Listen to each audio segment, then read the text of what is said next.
Hello and welcome to another edition of Parker's Previews powered by The Hammer. This is the show where I'm going to use data, analytics, advanced stats to talk through betting matchups in college football games to understand how we might better be consumers of college football content and we might be smarter about how to invest and bet on games as we watch them. So episode 2 this week, make sure you catch the episode. Yesterday I talked about Kansas State and Missouri, a really fun matchup. I've got another SEC non-conference game here. Tennessee going to Pitt, playing at the Pitt Panthers.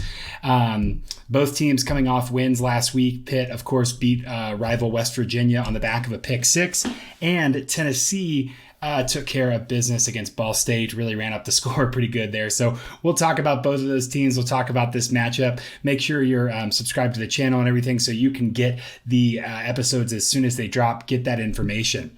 Okay, looking at this game, I'm seeing now looking, Tennessee is favored by 6.5. That is 5.5 at a couple places. I think you can't get it 5.5, 6. I don't know if you can get any better than that.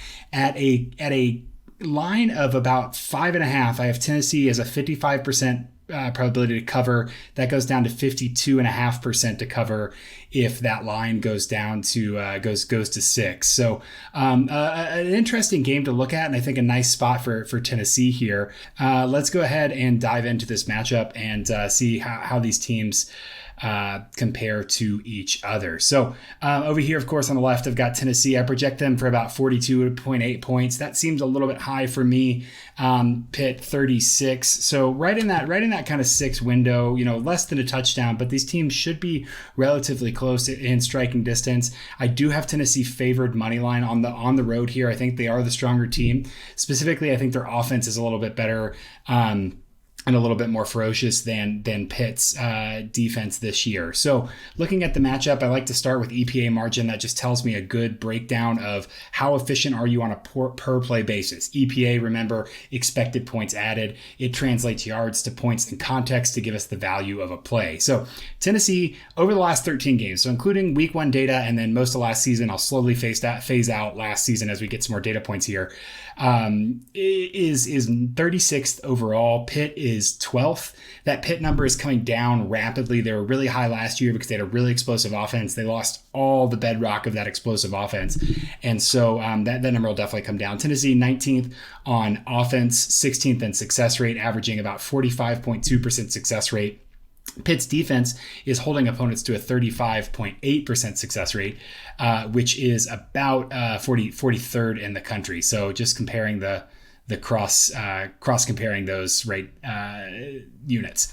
On defense, Tennessee a little more efficiency they allowed, and Pitt's offense again 34th. That's really driven by that passing success rate, 24th in the nation. Really efficient in the pass. Really relied on those big plays. Really relied on high volume. They passed 22nd most in the nation, 43.5% rush rate over expected. Tennessee was 52.6% rush rate over expected. They were a little slower. Not that they didn't like to, not that they don't like to push the ball. I think in terms of pace, Tennessee is definitely the faster team. But in terms of how they play, Tennessee is going to run the ball more. They really like to get matchups, find that light box, and say, hey, if you have fewer defenders, we're going to run against you. If you break down the, kind of the big picture items as well. We look at net points per drive. In terms of net points per drive, what I like to look at is offensive scores per drive. And so I'll take the touchdowns plus the value, the expected value of a field goal that an average kicker would make. So I just say, hey, if you attempt a field goal from the 34, I'm going to give you the probability of that field goal times the expected value, of course, 3 of a field goal. And that's going to give you, a little bit more of a sense of how efficient an offense is and how inefficient a defense is, relevant rather than measuring, how well the kicker makes a kick. So kind of trying to capture some of that drive value there. I love drive value. Tennessee 40th, 0.44 points per drive in terms of net. They were 11th on offense. Pitt was 21st on defense. Really good on defense, actually a lot better than their offense. And they were 28th on offense compared to Tennessee's 99th on defense. So we'll talk about that finishing drive ability here in a minute as well. Finally, I like net field position, Tennessee with a slight edge there. And then finally, this stat that I really like, echo ratio, that gives you an idea of how well a team controls a game. Both teams in the top half of the nation in terms of game control. Pitt a little bit better. They're 13th in echo ratio. So that just means they controlled 56.6% of quality possessions in the game they played. Tennessee only controlled 52.4, which is 46th in the nation. So both teams played positive game scripts a lot. They had a lot of scoring opportunities in their last 13 games. And let's talk about why the numbers that I have might favor Tennessee here as a road team. So looking first, Tennessee's offense versus defense. Tennessee not super explosive in the passing game. Some of that has to do with the inefficiency. You look down here, right? They were 68th in passing success rate. That's 40.5%. And so they weren't super successful. When they were successful, it was explosive.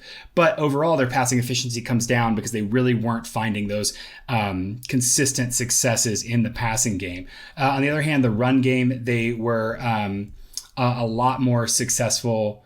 49.3% success rate, second most successful rushing team in the nation, 20th in EPA per rush. So they were highly efficient. They picked up those third downs they needed, and they were able to get big plays through the run game.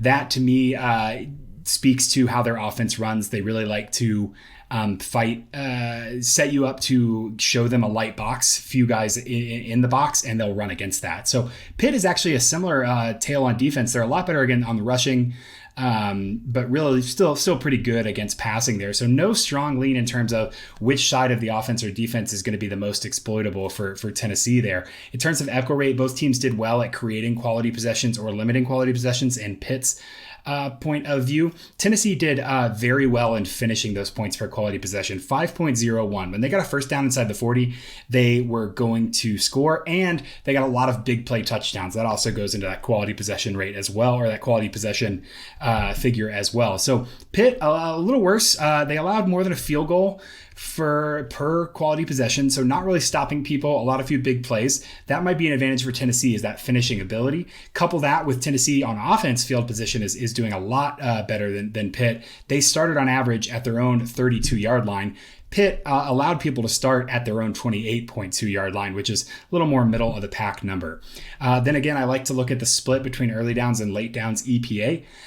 Tennessee really, really good on early downs, 9th. Pitt also really, really good on early downs. They're both pretty decent on third downs. That tells me that Tennessee is able to move the ball even after they try to go for those big plays, whereas Pitt is really good at frustrating you, getting you behind script. So as I'm watching this game, as I'm thinking about it, as I'm translating these numbers into a projection for a betting pick, I think that one thing you're really going to watch is how Tennessee does on those early downs. If I look at Tennessee last week talking about early downs and third downs, on third down last week against Ball State, they saw 13 of them. They were 5 for 13, and they were 3 for 3 on fourth downs. So overall, that's 8 for 13 on converting against a bad Ball State team. That does worry me a little bit just about how they're going to be able to consistently move the ball on early downs, but it seems like they found the way to convert. They were aggressive on fourth down. That could be an advantage for Tennessee. If they can avoid getting into a hole on early downs, then they won't have to eke out those conversions against a defense that's pretty good on those late downs. Additionally, the other thing I'm watching, how does Tennessee finish drives? Are they scoring touchdowns instead of kicking field goals when they get those quality possessions? Are they getting that big play touchdown? I think they could really put Pitt on their heels if they could finish those drives really, really well. On the other side of the ball, there's a little bit more ambiguity. We see some, again, red is worse and blue is better. White is in the middle. And so some ambiguity here. Tennessee's defense, not great overall, a little bit more exploited against the rush than the pass. They're 87th in EPA per rush compared to 72nd in EPA per pass. In terms of echo rate, Tennessee really, really, really let you get quality possessions, let you finish them pretty well. And so that's what's problematic for me, is that Pitt seems to be able to finish drives pretty well overall. If you look at last week against West Virginia, Pitt had 31-24, I think, offensive points. A couple of those were highly contextual, and they had the pick six. They kicked a field goal in the red zone. They scored on a 35-yard touchdown. So they made, 10 points on 2 quality possessions is pretty good. And then they had a 65-yard touchdown drive where they punched it in at the goal line. So that was a sustained one. And then a big play touchdown. The 62-yard drive included a 49-yard play as well. So some versatility by Pitt there in terms of finding different ways to get into scoring opportunities and finishing them pretty well. That is a struggle for Tennessee's defense, but the model that I have projects Tennessee to step up a little bit on that defensive side of the ball with some experience there.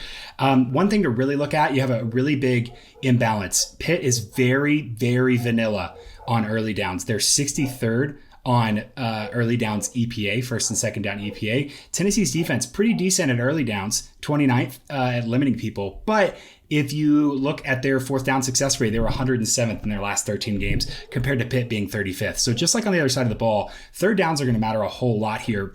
What happens in those early downs is that Pitt's not going to try for explosive plays. Pitt's going to try and move the ball consistently, get into a positive situation for that third down, and then try and convert. So Tennessee's going to have to be really aggressive on early downs to make sure that they don't let Pitt flex their third and fourth down muscle. So again, a lot of points here. I think that this number is not super well calibrated to my expectation.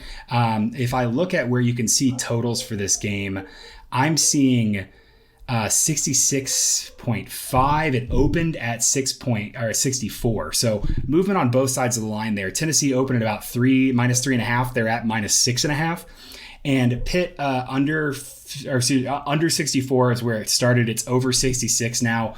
That does seem a little high to me. If you think about 66, that is 30 to 21 doesn't come close to covering that. 34 to 24. I mean, like there's a lot of situations I could see that's right in that kind of slugfest wheelhouse that doesn't cover that over. So I'm leaning towards a bet with Tennessee here. I think if you got it earlier in the week, you definitely did well.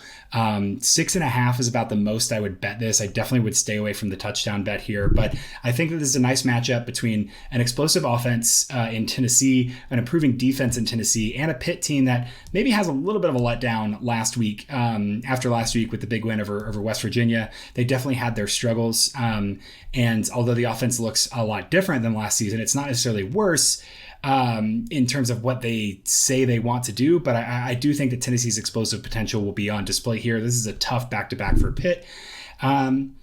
So if I was betting this game, this is kind of how I would think about it. Those matchups between early and late downs and run pass splits. This is going to be a really good one. If you've got thoughts on this game, if you made a bet, let me know in the comments or follow me on Twitter at StatsAwar. Follow at Parker's Picks on Twitter. Make sure you get all of the best information there as well. We'll tweet out the previews and everything. And I'll be back again tomorrow with a third game.